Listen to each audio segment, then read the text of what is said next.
all right. Good morning, and good morning. And maybe it's afternoon, so I should say good morning, good afternoon, and good evening. I guess that's what I say, depending on where in the world that you are listening to this from and what time you're listening to it. Depends. A lot of you guys are watching to it on a recording, so you watching to it live, and most of you are probably recorded. Um, and I just wanted to say thank you for not just joining the process. I get so excited every time that I get to speak with people who are making things happen. Anybody here ever thought about a TED Talk or thought about being on a TED Talk or what it takes to be on a TED Talk? Well, my guest today is going to probably talk a little bit about that because she is an expert in that realm. And I know here we're both, this is kind of crazy because we met online, but we end up both being in Denver, Colorado. Not only are we both in Denver, Colorado, we're literally within 5 miles of each other. And so that's so cool that you find people from all over the world. I talked to somebody from Italy last week and somebody that was from New Zealand. And then I get to have somebody in my own backyard who is as much or more than an expert than some of the other folks that we were able to talk to. She has an incredible story. I don't want to take it from her. I just know that she was not born in Denver, Colorado, like I was.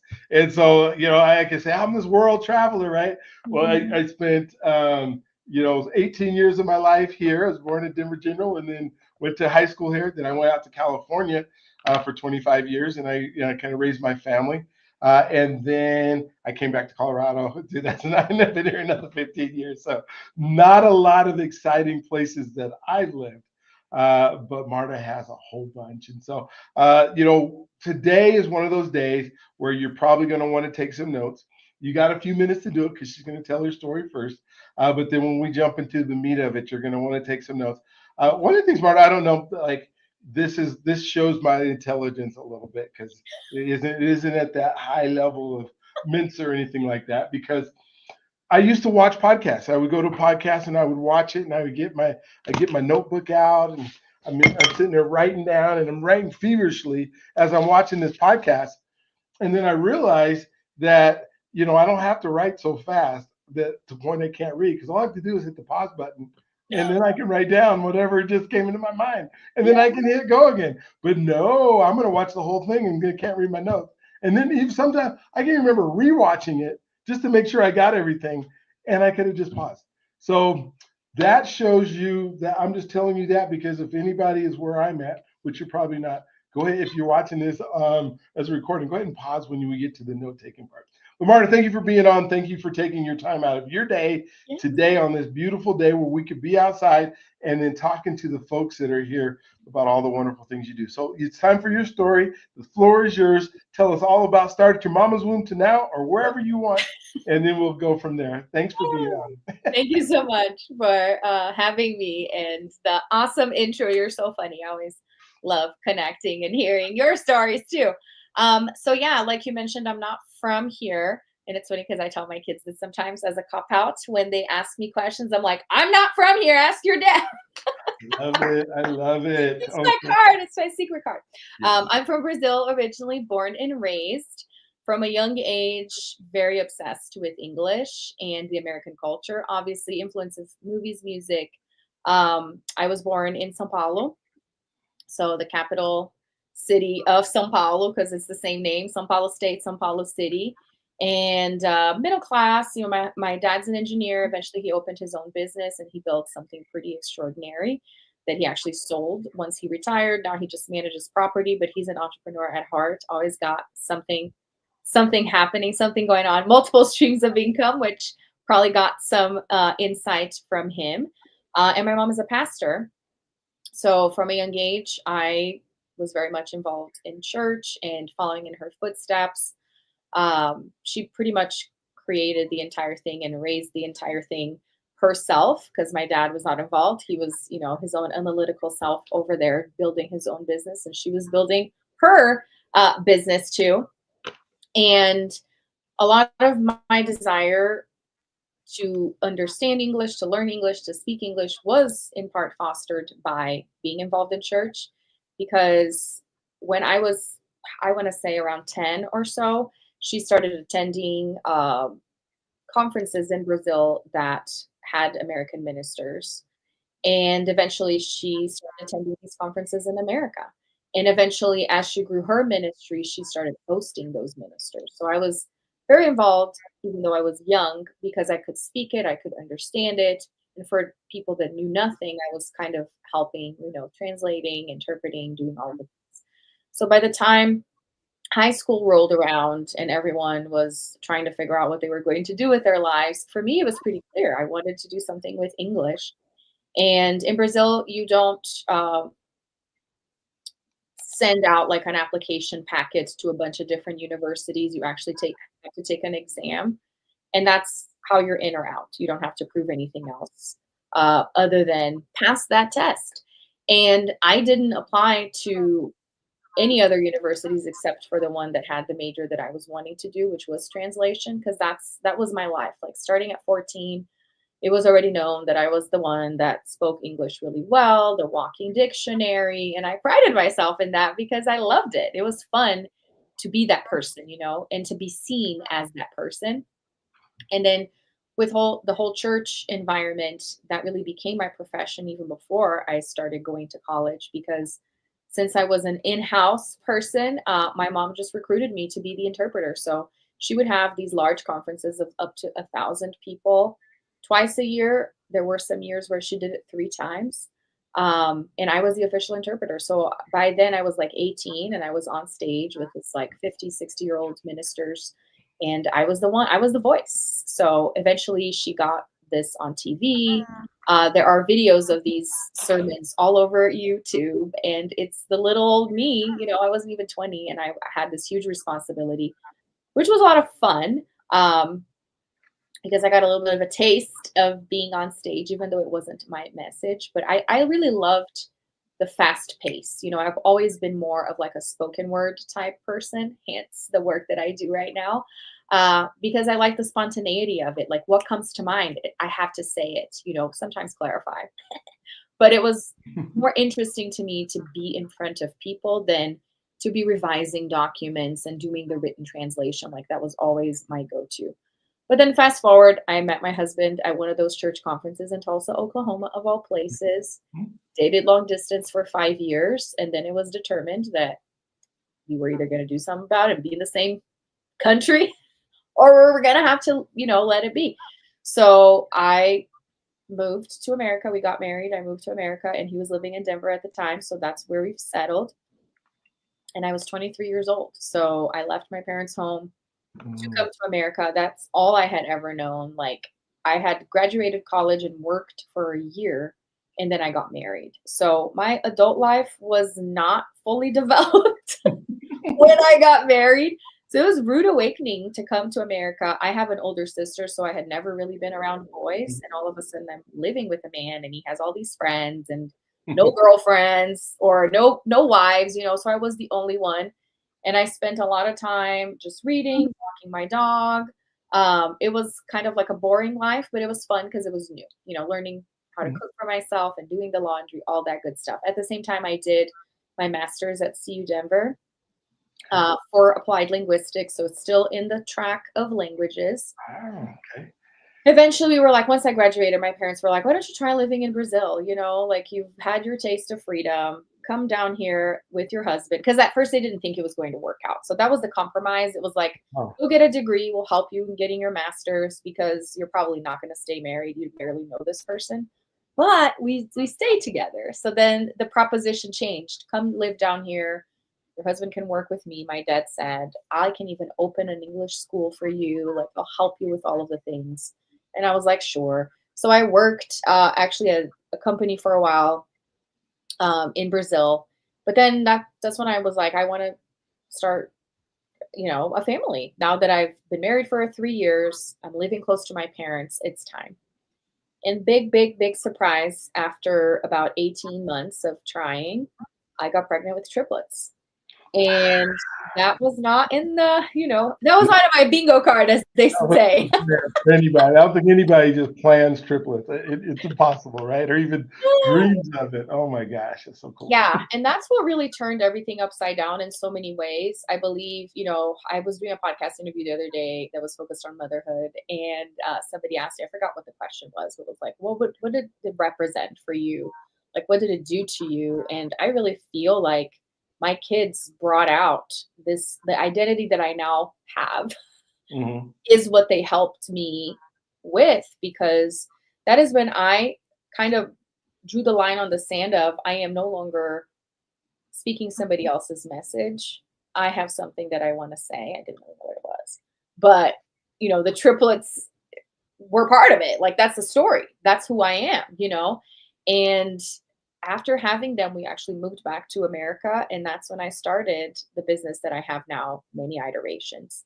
But it was the catalyst. They were the catalyst to I am no longer the languages Marta. I'm the speaking Marta. I'm the voice. Yeah. So, and that's where it led me to where I am today. We can talk more about that.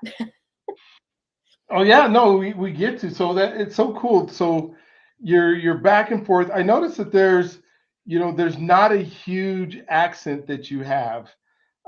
Does your accent change when you're speaking in? You speak Spanish there, or do you speak Portuguese. Portuguese? Portuguese, okay. So when you speak Portuguese, is there a heavier accent then, or is you just kind of adopted the mid? Yeah, I don't want to say Midwest, the West accent that's here in America. It's definitely not a Southern or a Northern or Right. you know. It's the How, neutral. yeah, how do you do that? I mean, how do you just? Is that part of linguistics and just learning how to speak in the area you're at, or how does that? I feel like a lot of it was very intentional. I wanted to blend in. I did not want to be recognized as somebody not from here. And it's funny because Mhm. throughout the years, my husband has always says, we like accents. It's fun to know that you're not from here. It adds some spice to it, which it comes out depending on certain words. And Okay. that's when my kids make fun of me, and I'm like, I'm not from here, okay? I didn't grow up here. But I think also musicality, like I'm a musical person. That's also part of the whole identity is that I'm a singer. I think that probably helps with picking up the Hmm. sounds and replicating the sounds. But it's been intentional that I wanted to speak like an American. There we go. Well, and then and then obviously there's different accents in America, and so picking one that's as neutral as possible, because when you think of like the Southern draws, that sometimes I have no clue. But if I'm in New Orleans, I have no clue what folks that are from New Orleans are even coming close to saying half the time. Right. Then up in Boston, they're talking the call. I know. You're like, what are you talking It's so about? fun. You I'm know. sure we'd pick it up if we lived there long enough. Okay, gotcha. So you decide now you're the speaker. I think it's so cool that you were interpreting, sermons and stuff for your mom as Yeah. she's doing it to make sure it's in both language. And I'm assuming your mom spoke both language, but she can't do a sermon in a couple language at the same Right. time, right? You started in Portuguese and then turn it to English and back to Portuguese. So having you there was probably pretty cool. What does that kind of where like a lot of your confidence came, like it didn't matter anymore? Because I know one of the biggest fears of folks is public speaking. Hmm. And it is if I have to get in front of anybody or in an uncomfortable situations. Yeah. Were you ever uncomfortable, or that just went away as you began to work through learning how to speak in front of people? Oh yeah, no, I was nervous and I wasn't comfortable, but I think my desire to do what I was doing was bigger Hmm. than my discomfort. And also I'd seen my mom be in front of people. She started doing services at people's homes and then it Okay. turned into, large buildings and things like that. So I followed the evolution, and I would see that as something normal. Like that's what we do. We get in front of people, we hold up the mic and we say things. So obviously there were moments when I was more nervous than others, but I think it was part my personality, part my ambition, and also having the role model of her doing it and being like, this is not a big deal. But also the more you do it, the less hard it gets too, because you just get used to it. And I still get nervous to this day, depending on who the audience is and what I'm talking about. And it's all a matter of the self-coaching of, if one person, is transformed by what I say here, then I've done my job. Also keeping in mind there will be people that won't resonate, and that's also okay. you know. So we just learned the self-coaching skills. They improve with time. Yeah. Well, and I'm just thinking, what a great way to learn, to be in front of folks, because you're not responsible for the content. Your Hmm. mom was responsible for the content, and Yes, all you have to do. So if anything is wrong with that part of it, you can blame it on her, right? absolutely. I'm just the interpreter. I'm just the one who said what she said. But I guess a lot, as a thinking of, the first times I spoke, or you think, well, I have to deliver correctly. I Hmm. have to make sure other people are paying attention, Yes. and then I am responsible for what I'm saying too, Mhm. which adds more, I guess, stress to that situation. Right. Because if you take away, I'm not responsible for the content. I'm not Yes. responsible. All I'm doing is delivering what somebody else is already created. So I think that's way, way cool. And now you're in front of a whole bunch of people, so you're used to it. And then Yes. now when you add in pieces, Hmm. that might be a really good way as teaching people. Yeah. But as a public speaker, what you do now, and like you said, you've been on TED, which is one of the biggest stages in the world, and they have, what was that like as you were preparing, or why did you even want to be and do a TED talk? Yeah. Well, I think a lot of it was kind of like bucket list, or checking it off the list as a coach.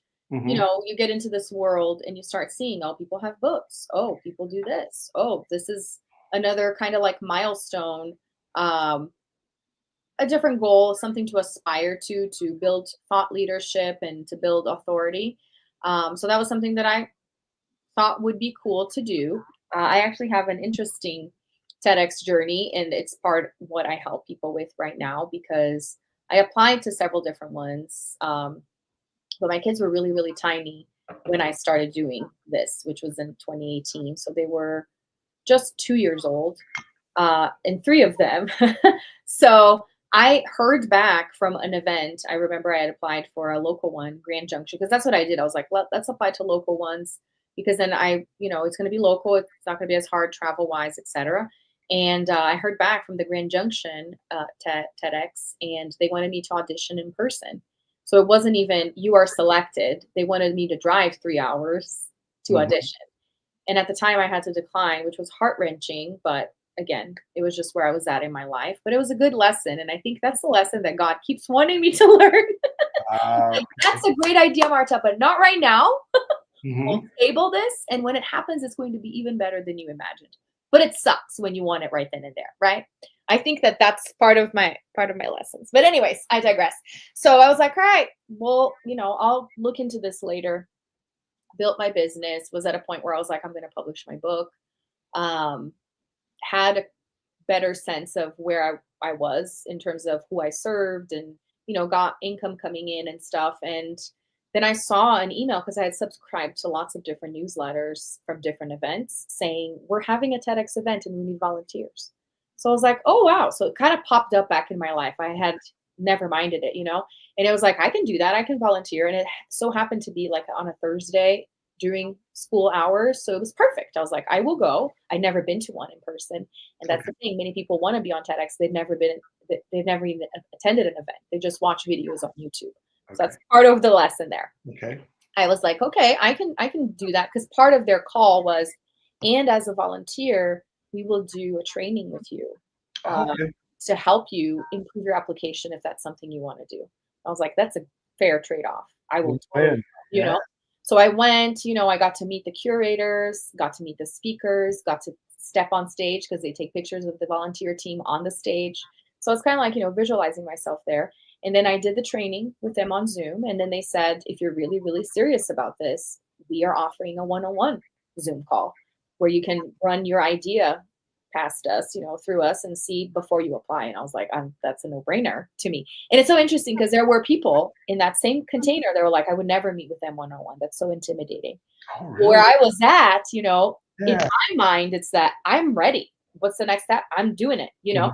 And so I did that. I applied and I got selected. And I am a firm believer that it had everything to do with where I was at, at that point in my life and in my business, my messaging, but also that I went through the steps. I attended it. I was patient. I was involved. I made myself useful. I made myself seen. I asked for their input. And so then when my application popped up with my name, they knew who I was. They'd heard the idea before. They knew my story. So it was in 2022 that I did my TEDx. I published my book January 2022 and did my TED Talk in March of 2022. So it was a jam-packed year. And in terms of and now answering your actual question, but I figured I would add the story there because many people think, well, I'll apply and I'll be selected tomorrow and then I'll be on stage the next day. It's not like that. It takes a while for so many reasons. And some people, I've had clients that I've coached that were like, I don't even want to do this, but my friend is applying. Can you help me? And then she got selected. So, you never know. Yeah. So the preparation is nerve-wracking because, it's interesting how the brain works. We're wanting this so bad. And then as soon as you're in a group with other speakers, you're like, oh my gosh, his story is so much better than mine. Yeah. That person, oh my gosh, why am I here? Like, I have nothing special about me and all these other people, so it's like, I've been selected, but now I'm second guessing the entire thing. And then, developing, because I had an idea, obviously that's what you apply, but the talk was not all there. So they helped me create the talk. And I have to say that this talk is something that I'll take forever with me because I repurpose the first lines in almost all of my speeches because it's the story of finding out I was having triplets. Okay. So instead of saying, hey guys, I have triplets and it's hard, I start with, I was at the doctor's office and nobody knows where I'm going. And then when I drop the bomb, you tell me I'm having triplets. like, what? So it's a great way. I'm very glad for this experience because it really taught me like the storytelling and how to be memorable. But yeah, it was nerve-wracking. I was second to last. I think there were 18, maybe 15 speakers. So we got there at 7:30 a.m. and I didn't present until 2:30 in the afternoon. So that was brutal because I was just running through. And you're watching all those other speakers, and you're comparing in your mind: is your talk going to be good enough for theirs? Because how do you not do that? And and I'm sure there were some incredible talks that went on during that time. Mm-hmm. Oh my gosh! But you have something. I got triplets, so you got that ace in the hole. I had that card. That nobody else gets to have. Nobody else in that cohort had that card, so we're good to go. But yeah, I mean, it was amazing to just share this experience. It's almost like, I'm assuming people go in a reality show and they live with those people for a while. And it's like, we share this, together. So I'm still connected with lots of the people that spoke there and also with the curators. I got super involved in like being part of the selection committee. That's part of why I then started mentoring people in terms of TEDx and in terms of speaking is because it was such a transformative experience for me that I got to, see the behind the scenes, go through it all. And now I say everyone should try this out because it's unique because it's not a keynote. It's like a performance, but you're speaking. Obviously, some of it is memorized, but it's just different, So it's a lot of pressure, but it's very, very unforgettable. Yeah. Oh my gosh. And so we're checking off the list. You have you have 3 children. And so now you're comparing, okay, I should have a career, but I'm also a mom. Yeah. And I'm a mom of 3 kids that need me every day. How do you balance that? Like, what does it mean to be a mom in your life and still be able to have the things that you do for you? Yeah, that's interesting because I feel like right off the bat, and that's why I know that my kids helped with this process, is that I understood with being outnumbered, I needed to do something for myself from the beginning, that I couldn't wait until however years old, for me to be like, now it's my turn. I needed it right in the beginning to be able to survive whatever it was in front of me. So in many ways, I feel like starting my business was my way to do that. Because yes, I did, the play dates and the mom groups, but just being the type of person that I am, starting my business was my opportunity to talk to adults, to feel productive, to feel encouraged and empowered because somebody else was being empowered by the work that I was doing. And on the same hand, building something for my kids to the point where now they don't fully, they're starting to understand a little bit more. Because it's like, you don't have a boss. How many hours do you work? Like people ask, what's your mom's job? And they're like, I don't really know. She doesn't have one, So it's, Yeah, but they yeah. go, my daughter goes to events with me. So she sees what I'm doing and she likes to sing and, being in front of people. So I feel like in many ways that has also been a part of this dichotomy is that I am pursuing my dreams and these things over here, but this is benefiting them as well Hmm. because I'm challenging myself. And so that's what they're seeing is somebody that is doing new things, that is putting herself in front of people. Um, so I think on the same hand that it's very normal for them because sometimes people are like, oh my gosh, what is it like to see your mom sing the national anthem in front of thousands? Because whatever. And they're like, I don't know. Like, it's my mom. Like, Doesn't your that's mom do it? right. I know. Yeah, exactly. So, Doesn't everybody's mom sing the national anthem? yeah. Oh So my I don't God. know. I don't know if I answered your question. I feel like it's been a decision of mine that I needed my own attention. And there were moments, especially from family, where they questioned that. They were like, no, you don't need your own attention. Your kids need your attention right now. There's three of them. And I fought hard. And there are times when I look back and I was like, dang it, I should have spent more time with them or whatever. But hindsight is 2020. I feel like we have a great relationship now. And it's a result of me working so hard in the beginning. I've built something that is a lot more established now where I get to travel and I get to be at their events and their things in school because I have this flexibility. Yeah. When you think about identity, Mm, and who we are, who we're trying to become, and you've been through different stages of identity, and not only identity within your new family structure, but you have an identity of somebody that's from Brazil that speaks another language that has a different culture. yeah. And then you come to America, and I don't know if there's a big Portuguese community here or folks that speak Portuguese, a Brazilian community here. I know some good Brazilian barbecue here, but Yes. the yeah, how have you transformed your identity to become the person that you are now? Like, what are some of the things that maybe worried you at the time that you've worked through, or like, who is Marta now? Oh gosh, that's a loaded one. What's interesting is that sometimes the whole like cultural and the language thing comes up because as my kids are getting older, we watched that one Disney movie Rio. I don't know if you know the Yes, cartoon because it talks about Rio and the birds and all the things. yeah, And they speak Portuguese through some of it. It's just the whole cultural thing that made me a little sad because it's like they don't know it. Not only because we don't live there, they were born there, but they don't live there. They don't fully speak Portuguese because we're not there. And sometimes it makes me feel guilty. But hmm, on the same hand, they are not me. So yeah, that's the other piece that's tough at this with raising children and raising three very different children, even though they are the same age, is that they now have their own path to forge that hmm, I have some influence in, but also not control. And I feel like it that's part of the reflection that I have about myself. My parents had this idea of what it could look like or what it should look like. And I said, I want something completely different that was not in any of your plans for me. I want to go to a completely different country. I want to challenge myself. And I always say, if I had stayed in Brazil, I would not be doing what I'm doing right now. oh Because I yeah, would have gone for the comfort of, yeah, I'll just, own this English school or this language school, stay in the same neighborhood and just build my life that way. And I could not possibly, confine myself to that with just being who I am. Um, yeah, so I think that's the road that has led me here was a road of I want to see the world. I want to challenge myself and I want to do as many things, new things, experience new things as I can.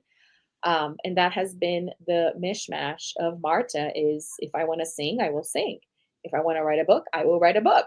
I've been doing martial arts for 2 years, and sometimes I think I'm crazy, but sometimes I'm like, this is who I am. I like trying new things and challenging myself and growing myself mentally. So that's who I am. I'm multifaceted. I love it. You said earlier that you wrote a book, and maybe talk to us a little bit about your book. What inspired the book, and then maybe some of the things that you've learned as a result of writing it. Yeah, absolutely. It was interesting because when I started considering writing a book, because I would see people that had books, I had a mentor early on that said, "Don't worry about that. It's going to be wasted money. You're going to have boxes in your garage. No one's going to read this. Just spend your money elsewhere." And then I had a different mentor that said, "Everybody needs to write a book because that's a piece of you. It's a glorified business card." And I was like, "Huh, interesting." But then what would I say in this book? And I struggled with that for a little bit because I was still building my message, right? I was like, I have something to say, but it wasn't structured, it wasn't fully articulated. And then the same mentor said, "Well, guess what? You don't have to just write one." He had written 9 books at the time. He's like, "Just make it an airplane book. Make it something where it's just the beginnings Mm. of your message. And then as you evolve, you can add to the list." And that was encouraging to me because thinking about the canon, right? It's like, well, I need to be 80 years old and then talk about everything I've done in my life, but that's not where I was at. So it's like, what could this book be about? And it was, some of my story, where I come from, the challenges, but also the beginnings of starting a business as a woman, as a mom, as somebody that's not from here. So that's really what the book is about. It's called The Empowered Woman, The Ultimate Roadmap to Business Success. And it's really framing the success of a business on building the mental, emotional foundation of what you think about yourself, essentially, because that's where I was at the time. But I think it's universal and timeless on the same hand, because you always go back to that, right? Different level, and you're going back to who I think I am. Mhm. You know, people that you need to forgive along the way, rejection, all of those things that we're forever going to deal with as human beings. But that's what the book talks about. It's as you're building a business, anything in life, but specifically building a business, you're going to hit these roadblocks and you will be tempted to think that there are people in your way, but really it's you and your perception. So it's kind of like an internalized view of what building a business is. So we got author, teacher, coach, speaker, mom. What is next? I mean, what is it just more in scaling what you're doing now that you think? Or is it, hey, I got some big dreams and some containers that need to fill people in? What are you thinking so far?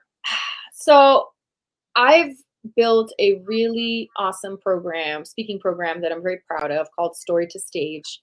And the idea is self-explanatory, get people's stories to stages, but in a strategic way. I work with entrepreneurs. So the idea is to take their stories, uh, to reach more people, but with the goal of growing their business. So leveraging their story as a way to draw more people into the solutions that they offer to certain problems.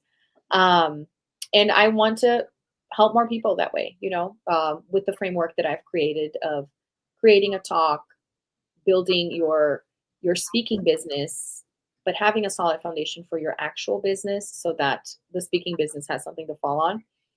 I'm actually in the process of hiring a support coach for my program because it's grown. And so I'm adding to the team. I guess I'm scaling what I've landed on because for the longest time I was focused on, visibility and social media, which are still a part of the whole thing. You can't take those away. But my focus on speaking has been very transformational, which is, I know it was where the vision was supposed to go, but I didn't have the tools and the life experience to be there. And again, I'm telling you, this has been the common theme in my life where I see it, but I'm not there yet. And it's like, but I see it. I want it now, you know. Well, it's going to take a few years, a few challenges, a few disappointments until you actually get there, Marta. But I'm giving you a glimpse. So I feel like I'm living that in so many ways right now. So I don't see a whole lot past it because after 10 years, this is where I had seen myself, and it just took me that long. Well, it's so cool that you can take your experiences and then be able to coach them. And Yes. it's kind of where my life has landed. It's taking me. I'm 60 now, and I'm still figuring out how to help people become Yeah. what they were meant to be. And you kind of really talked about, when you talked about speaking and figuring out what you were going to talk about, and saying, I don't have anything to say. Yeah. how did you transition from that? Because I think that's the biggest problem Yeah. that folks face is, I don't know. I want to talk. I think I have a message. I just don't know what that message is. Right. I surely don't know how to deliver it, but I don't even know what that message is. How did you come to the grips of this is what I should be talking about? Yeah. So I think there are people that are where I was at, where I was still not very clear on the solution that I was offering because I was still building it with my life experience. And so that was part of the hang up. And I decided on let's just share the basics based on my story because it all starts with a story because that's your credibility and that's where you speak from, you know. But then there are people that have already figured out their subject matter. And now it's just a matter of what is actually key here for me to share. So it's not that they don't know what they're going to talk about, is that they have so much, they don't know what the most important piece is. Gotcha. So I work with clients over here that are uncertain, but they have a powerful story, like, you know, story of loss or whatever it is, but they don't, Mhm. it's not yet tied to a business offer, which is a little trickier, but it's doable. But then there are the people that already have that offer. They already have the expertise, you know, they're clear on that. It's just a matter of how do I connect my life story and what's interesting even about my life story that connects with this message. And that's what I help them with because there's always a connection. And that's what I love so much about languages is that there are so many angles, you know, especially nowadays with AI. Even if you don't see an angle, AI will help you, you know, create an angle because they're always, that was one of my favorite things in studying literature back in college is intertextuality. Nothing is original, right? There's always a connection with something else that somebody said, which means there's material. You just have to focus it. Oh my gosh. So cool. One thing I'll jump back into family a little bit because I'm enjoying this conversation. So you're a mom and you're a businesswoman, but you're also a wife. Mhm. And I would love to know because your parents didn't think it was going to work out. At least that's what your story said. And somehow you've made it work out. What are some things that you do that help you balance everything? You know, because when your kids are little, obviously you got to spend the majority of your time making sure that they're safe and they're healthy, and then then you got your business that you got running and going, and there's the stress of making that happen. But it sounds like you have a pretty good marriage too, and so maybe talk about that a little bit. Yeah. What you did to not only hold on to it, like when your parents didn't think you are, but now what are you doing to make it thrive? It hasn't been easy, I'll tell you that much. Okay. So being good does not mean easy, and I know you know that as well.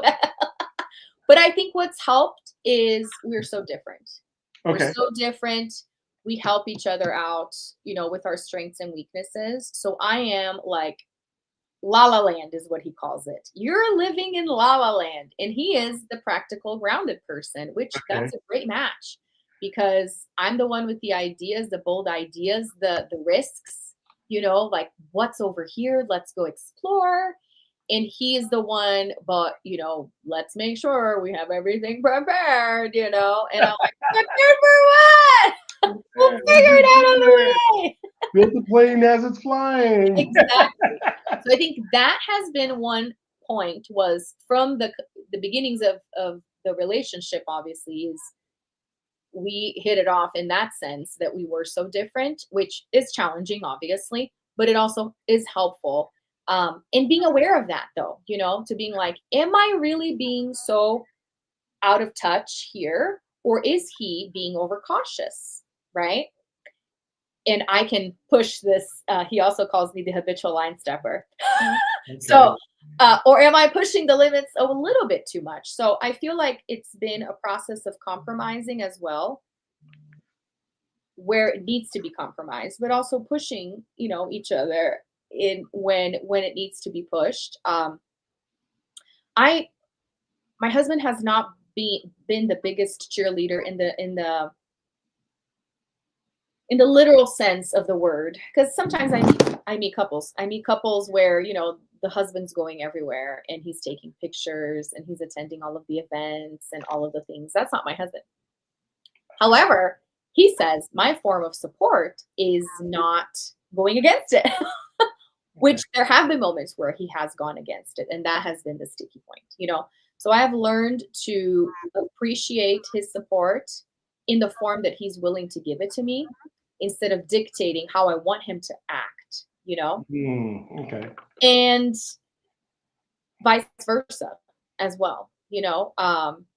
I feel like being grateful for each other has been very helpful, and also knowing my boundaries, because then I've met lots of people that are like, if he's not supportive, then he's not supportive at all, in a way that it's supposed to be. You need to lose them. Like, there are people that are like, if it's not the right way, my way or the highway type thing, just get a divorce. I've had mentors that were like, because they were separated or because they were single or whatever it was. Hmm. So it's been a journey of me finding what works for our relationship and what it's like. You know what? Yes, I could put my foot down and say, I'm going to do this event and it's in the evening. Or I could say, hey, this doesn't work for me in the season of my life that I am right now because my kids are small and because, my husband doesn't like me doing things after hours or traveling. But now as my kids are getting older and I've had the business for longer, I've been able to do things that I didn't do in the beginning. So again, I say it's the lesson of patience. Like, I've wanted to do this, but it's like, yes, Marta, but not right now. And now I'm at a point where I've been able to travel. I've been able to do other things that in the beginning our relationship did not, really allow for. So I don't know if I answered your question, but it's been No, an you evolution. absolutely did. No, you actually did. There's so many people who wonder what the secret is, and I Yeah, don't know if there's just one secret to a good relationship. And it sounds like communication and then being willing to be flexible. yeah, And I think, in this day and age, we find that to be harder and harder. Everybody's got their own path and their own way that they want to move forward. yes, But we need relationship more than anything now. We need relationship as the yeah, foundation. And then we just don't know how to make it work. Or we want things to happen so fast, mhm, and we're not willing to say, like you said, it wasn't easy and we had to work at it. And I don't hear you saying we only had to work at it for a few days and then it was oh, all no, okay. It was years and years of figuring out what that balance mhm. is. I know faith is part of your journey in who you are. And so maybe kind of talk about how that has intertwined itself into all these different aspects of your life. Yes, absolutely. So it's definitely something that has been present forever because it's just what I grew up with and what I've known since I was little. Because of There was a lot of resistance from my mom, but a lot from the church too when I decided to get married. There's a whole, episode that I share in my book about people prophesying, in front of the whole church saying he's not the man for you. Oh, So really? I went through the whole thing of allowing men to disrupt my relationship with God because they were men that I respected Okay. in that container, you know? So I know, and here's where my kids have been pivotal too in what I have been calling my personal revival is that they've helped me in finding my way back to a relation, not really back to a relationship. It's just a different kind of relationship with Okay. God because now I'm an adult, so it's different. Like I knew God in such a limited capacity because I hadn't gone through life. So when you go through heartache and when you go through challenges and then you realize that there is somebody out there that's never left, it just hits different. Yeah. Yeah. So I I know that me reconnecting and I haven't really found the word because it's not really reconnecting. It's like really connecting. There we go. I like that. That's a really good way of putting it. Yeah, I'm not reconnecting. I'm really I'm connecting. really connecting. The last 2 years has been like the accelerator of everything that I've experienced in my relationships, in my business, in everything. Um, it's the infamous. I was looking for God in the wrong places, or I Mhm. was looking for the fulfillment in the wrong places, and it was in Him all along. Um, I just needed those detours to then Yeah. get over here. So that's what I'm experiencing right now, and it's very transformative. And at times, I don't really know how to explain it. I'm just so grateful. Like if I had ever experienced what gratitude is, it's like today. but it took me going through all of those things, you know. Yeah.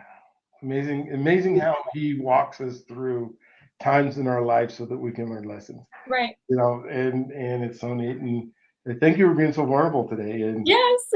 I know you just. I'm gonna go on this podcast so I can cry. I don't think that was I mean, it doesn't take much. So oh my gosh, but so impactful. Because and back to what we were saying before, how we want everything to be so fast and so neat and so in a box. yeah. And you're proof that it can still work really well. It just isn't all neat. It's not all in a No. box, and it's not all fast. Right. And some of the things that we go through and the things that we learn in our pursuit of becoming who he wants us to be. And then Right. how I say in my I do a devotion every morning, the routine live, and I talk about it, and I say, you're God's greatest gift. He loves you if you allow him to. And then I say, but you are born for greatness, and that greatness needs to jump on people. And then, but the big thing is you're an answer to somebody else's prayer. Yes. And just by you being available for him to be able to use you is huge. You can't decide how you're going to answer somebody's prayer. Right. But we want to, right? We want to say, well, you need this, so I'm going to give you this right now, and then you're going to be feeling whole, because no, it comes from that relationship, which is so huge. Marta, you have so many incredible relationships. And I would love to hear you just kind of talk about the importance of relationship in your life. And, I can see this really incredible relationship you have with God. And, he's called us to be in community with people. And so how do you express yourself in our different communities? Talk to me a little bit about how important it is. Yeah, absolutely. And that has been a lesson in progress, I feel, because again, I'm the type of person that's like, I want to do it, I'm going to do it. And I don't care what anybody thinks. And then realizing, well, I can't do everything by myself. I do need support. So that has been also a part of the journey. And in building the business, it's like, yeah, you need to build relationships. Okay, I'll build relationships so I'm able to grow my business. But then realizing that only gets you so far. You actually need to be supportive. You actually need to show that you care. Yeah. And then in the process, wow, you actually start caring. You actually, start being involved in people's lives to the point where, where you were just saying about answered prayer. I was in that podcast that I mentioned, because it was the last one that I did last week. It was actually a former client of mine that invited me on her show. And I told my story. I talked about many things. And then she was like, thank you so much for not staying in Brazil, because if you had stayed in Brazil, I wouldn't have known you, and I wouldn't have, learned from you. And I'm so grateful to have you in my life. And I was like, oh my gosh, I never actually thought of that there are people that are grateful that I did what I did with my life, so that they could benefit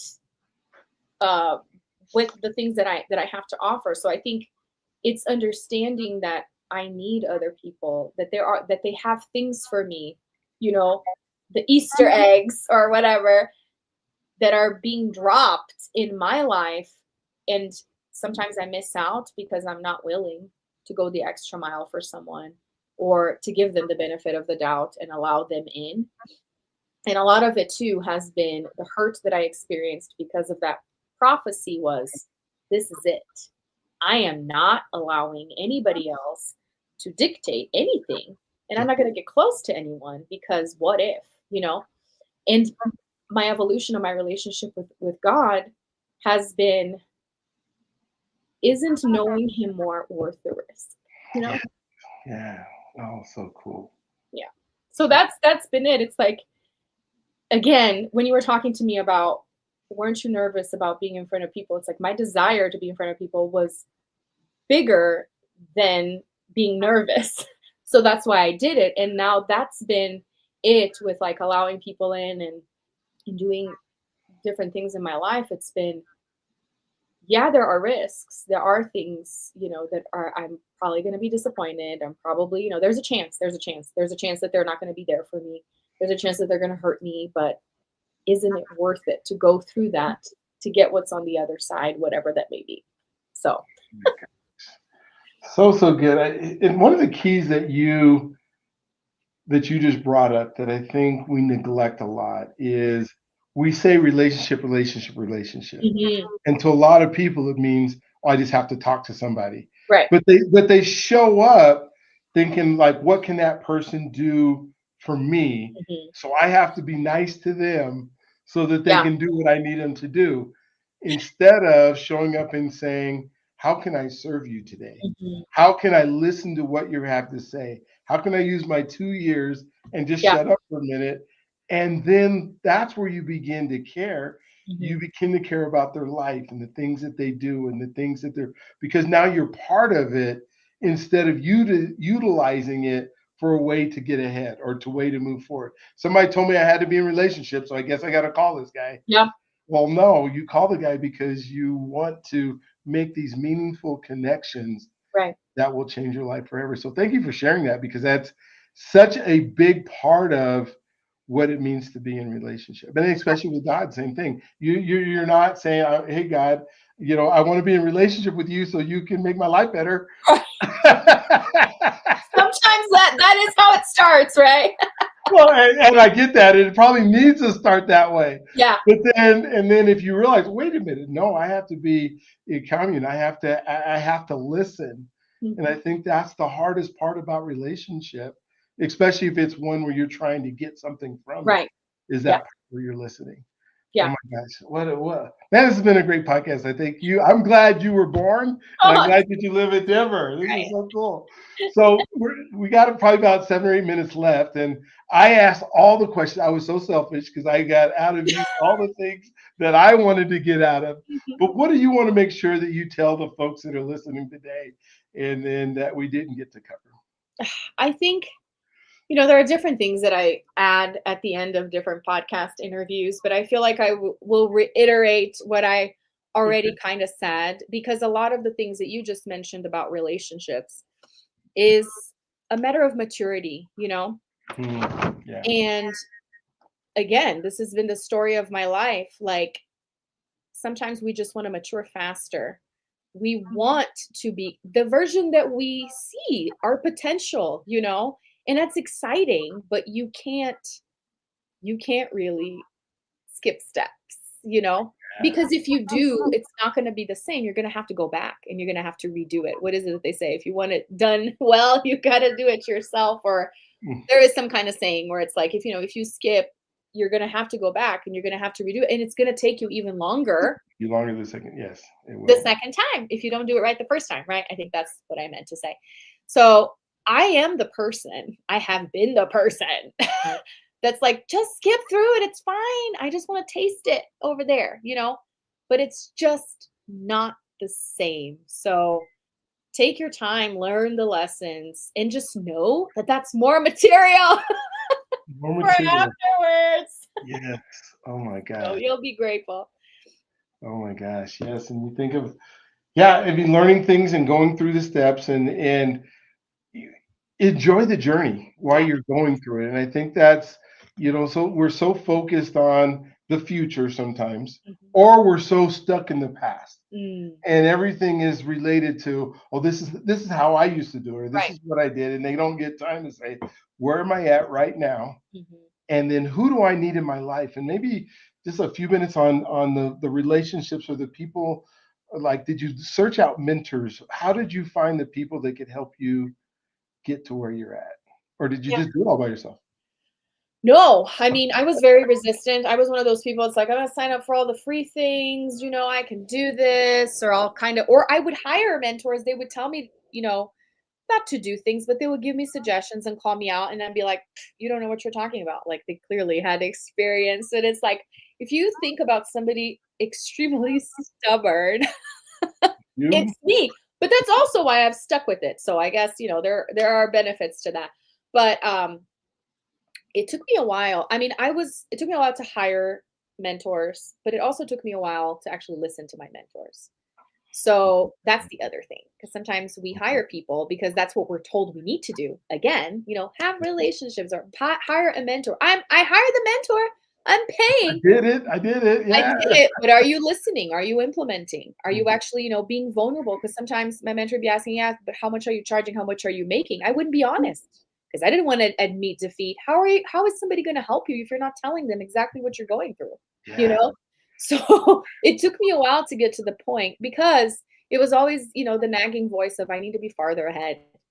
I need to be farther ahead. I need to be doing more. They're going to be disappointed in me, and it's like it was all me with myself. It was never, Mhm. somebody else, but I feel like it at least I took the steps, but it wasn't right off the bat. But yes, recommendations from people or studying, doing my homework online and being like, this is a person that could potentially help me. And I want to say that everyone has helped me in some capacity.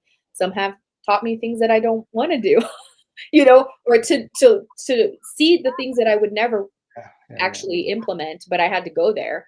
So yeah, I was very resistant, but I I put myself in those places, especially hearing from people that I knew were clearly more successful than I was.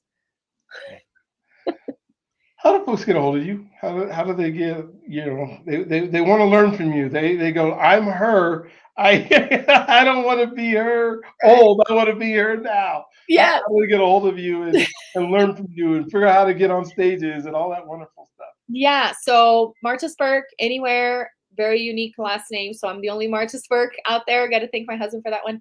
MartaSpirk.com. You can find, my website, more about working together, scheduling a discovery call, or social media. You get to see my content, Marta Spirk, Instagram, LinkedIn, Facebook, and I have my podcast as well, The Empowered Woman. My book's on Amazon. I have music on Spotify, all the places. Oh my gosh, I love it, love it. What's one final thought you would have for the folks that are watching and listening today? I've been thinking about a song. I'll just share a song that I've resonated with. I love it. I love it. That it's a worship song that says, "You're nothing like I thought you were. You're better." And Mhm. I think that's the gist of it all. Is that we think we know what we want, the box, right? Everything pretty, Mhm. like what you're saying, but there is actually something so much better if you will just allow yourself, you know, to be taught, to be coached, to be tested by life, by God, by people around you. I mean, it goes for anything, right? But whatever it is that you are aspiring to, just think there's something even better than that waiting for you if you will just take the steps. Don't skip the steps. Don't skip the steps. Can't skip the steps. So, Marta, thank you so much for being on today, for sharing with us you and your life. And I can't wait for folks to get in touch with her. I would suggest get in touch with her. Just figure out, watch her stuff online, make a friend, have her, however you want to do it. Spend some time. Because you will not be disappointed. There are so many gems in this podcast. I would go back and list it. If you're watching now, I hope you paused. She kind of gave you some steps and things to do that would impress you and move your life forward. And so, like I say at the end of every one of my shows, you are God's greatest gift. He loves you if you allow him to. Allow him to just wrap his arms around you and love on you any way that he possibly can. And it has been so fun. I can't wait to have a bigger relationship with you. I can't wait to do things with you now that you're in town and I know it and I haven't. Mhm. And we Sure. will share some of those. This isn't the last time you're going to see Marta and I together. So Yay. I promise you that. So have an amazing, awesome, just incredible day today. We'll look forward to seeing you on the next one. And I will talk to you again. Have a good day.